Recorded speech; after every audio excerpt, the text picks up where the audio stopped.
Hello সবাইকে, কেমন আছো সবাই? আশা করছি ভালো আছো, আমরাও কিন্তু ভালো আছি। তো আরেকটা নতুন ব্লগে সবাইকে ওয়েলকাম। আর ব্লগটা শুরু করছি সন্ধ্যাবেলা থেকে। সন্ধ্যাবেলা খুব খিদে পেয়েছিল, আসলে একটু জ্বর জ্বর ভাব, সর্দিও লেগেছে ভীষণ রকম। তার জন্য বুঝতেই পারছি না, মুখে রুচিই নেই, তাই একটু সন্ধ্যাবেলা কিন্তু ডিম পাউরুটি করে নিলাম। ওই নর্মাল, আমি আবার পেঁয়াজ টেস্ট দিয়ে খেতে ভালোবাসি না, আমি এমনিই খেতে ভালোবাসি, তাই ওটাই করে নিলাম। এদিকে রাতেই মা কিন্তু, পাপা যেহেতু সকাল সকাল কাজে চলে যায়, তার জন্য সকালে রান্নাবান্নাটা আমার রাতেই জোগাড় যন্ত্র করে নিচ্ছিল। এদিকে একটা কাঁচা কলা, একটা নয় 2-3টে কাঁচা কলা ছুলে সেটাকে ভালো মতন গ্রেট করে নিয়েছিল। গ্রেট করে নেওয়ার পরে চালও বেটে নিয়েছে। সেই চাল বাটা দিয়ে কাঁচা কলাটাকে লবণ, হলুদ, পরিমাণ মতো লঙ্কা গুঁড়ো এসব দিয়ে ভালো মতন কিন্তু চটকে পটকে মেখে নিল। মেখে দিয়ে এটা কিন্তু এরকমভাবে ম্যারিনেট করে রেখে দিবে। আর এদিকে ডাল দিয়ে ধনেপাতা পকোড়া করবে, সেটাও রেডি করছে। রাতে কিন্তু লাউ শাক ছিল, ডাল ছিল, আর এই যে পাকোড়াটা করছে, এগুলো দিয়ে রাতের ডিনারটা আমি সারবো। আর আমরা সবাই সারবো। আর এদিকে শরীরটা ভালো না, মুখ চোখ দেখেই বোঝা যাচ্ছে কেমন ঠোঁট শুকিয়ে যাচ্ছে, ওয়েদারের কারণেই হয়তো। এদিকে সকালবেলা আমি ঘুম থেকে ওঠার আগেই মা কিন্তু নিজে নিজে সব যোগাড়যন্ত্র করে নিয়েছে। এদিকে পাকোড়া ভাজবে, পেঁয়াজি বানাবে ডাল দিয়ে, তার জন্য ওটা করে নিয়েছে। এদিকে খোসাগুলো বাটা করবে, তার জন্য রেডি করে নিয়েছে।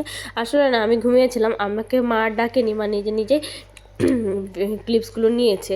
আর একা হাতে মা যেমন পেরেছে তেমনই করেছে, তো তোমরা একটু অ্যাডজাস্ট করে নিও। আর আমার মনে হয় না খুব একটা খারাপও হয়েছে। এদিকে মা কিন্তু ডালের বড়াগুলো ভেজে তুলেও নিয়ে এলো, লাল লাল মুচমুচে, বেশ টেস্টি হয়েছিল। পরে ওইসবের স্মেলেই আমার ঘুম ভাঙে, তখন উঠে টেস্ট করেছি, ভালো হয়েছে। আর এদিকে কিন্তু হচ্ছে ছোট ছোট আলু সেদ্ধ করে নিয়েছিল, কাঁচা কলার কোফতা, ওই যে কোফতাটা যে বানাবে সেটার কারি বানাবে, তার জন্য ছোট ছোট আলু কয়েকটা সেদ্ধ করে নিয়েছিল, সেটাই ছুলে টুলে রেডি করে রেখে দিয়েছে। এদিকে কিন্তু ওই কাঁচা কলার কোফতাগুলোও ভাজতে শুরু করে দিয়েছে। আর দেখো কত মুচমুচে লাল লাল হয়েছে। এগুলো এখন তুলে রেখে দিচ্ছে।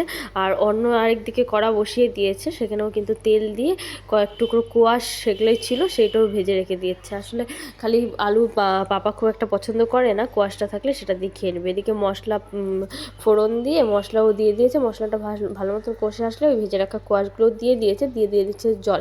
এবার জলটা দিয়েও কোয়াশটাকে ভালো মতন নেড়ে নেবে, ততক্ষণ এসে করতে থাকবে যতক্ষণ না তেল ছাড়ছে। এই যে তেলটা এখন ছেড়ে এসছে, তার মধ্যে কিন্তু ওই যে সেদ্ধ করে রাখা, তারপর একটু ফ্রাই করেছিল হালকা মতো, সেই আলুগুলোই এখন ওই মশলাটার মধ্যে দিয়ে দিচ্ছে। এবার ভালো মতন মশলাটাকে মাখিয়ে নিতে হবে তার মধ্যে।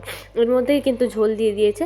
আর দেখো ঝোলটা কিন্তু ফুটে ফুটেও এসছে। এবার একটু গরম মশলা আর সামান্য একটু ঘি দিবে। ঘিটা যদিও আমার বাবা আর আমি পছন্দ করি না, তবুও আমার সামান্য দেয়, যেন স্মেলটাও থাকে আর যেন টেস্টটাও ব্যালেন্স থেকে যায়। আর পাপা না খুব একটা বুঝতেও পারে না।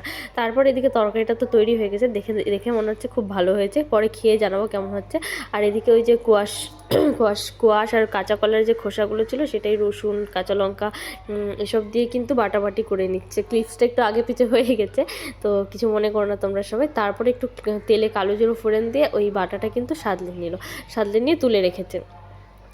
এই বাটাটা কিন্তু সবাই ট্রাই করে দেখতে পারো, ভীষণ ভালো লাগে। এই যে কোয়াশের খোসা কিংবা কাঁচা কলার খোসা ফেলে না দিয়ে। তারপর বানাবে একটু কচু শাক, তার জন্য 5 ফোড়ন, শুকনো লঙ্কা আর তেজপাতা ফোড়ন দিয়ে দিয়েছে। তার মধ্যে কিন্তু ছোলা সিদ্ধ করে রেখেছিলো, আগের দিন দেখালাম। তো ওই ছোলাটা দিয়ে আর কচু শাকটা দিয়ে সেদ্ধ করাটা ফোড়নটার মধ্যে দিয়ে দিল। এরপর ভালো মতন করে নাড়বে নেড়ে চেড়ে ঢেকে ঢেকে রান্না করবে। পরে নুন, হলুদ আর নামানোর আগে সামান্য একটু মিষ্টি দিয়ে নামিয়ে নেবে। এদিকে আমি কিন্তু দুপুরে লাঞ্চ করতে বসে পড়েছি। আগেই নিয়ে নিয়েছি বাটাটা দিয়ে ভাতটা মেখে টেকে নিলাম।